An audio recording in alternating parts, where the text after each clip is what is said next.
BRS Congress మధ్య compromise politics నడుస్తున్నాయని ఆరోపించారు కేంద్ర మంత్రి బండి సంజయ్. బీజేపీని ఎమ్మెల్సీ ఎన్నికల్లో ఓడించాలని కుట్ర చేస్తున్నారన్నారు. అయితే దీనికి కౌంటర్ ఇచ్చారు మంత్రి శ్రీధర్ బాబు.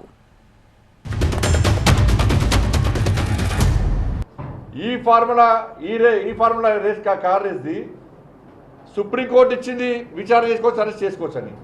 హైకోర్టు ఇచ్చింది విచారణ చేసుకోవచ్చు, హైకోర్టు అరెస్ట్ చేసుకోవచ్చు అని చెప్పి మరి విచారణ ఎందుకు ఆగింది? గత మళ్ళీ కాంప్రమైజ్ అయిపోయింది. ఎందుకు అంటే ఎమ్మెల్సీ ఎన్నికల్లో కాంగ్రెస్ పార్టీకి సపోర్ట్ చేస్తాం మేము ఒకటే కాంప్రమైజ్ పాలిటిక్స్. నేరుగా టీఆర్ఎస్ బీజేపీతోని మైత్రి 10 సంవత్సరాల కాలం నుంచి నడుస్తూ ఉంది. ప్రజలందరికీ కూడా తెలుసు. ఒక పక్షాన మాకు ఇక్కడ టీఆర్ఎస్ ప్రధాన ప్రతిపక్షంగా ఉంది.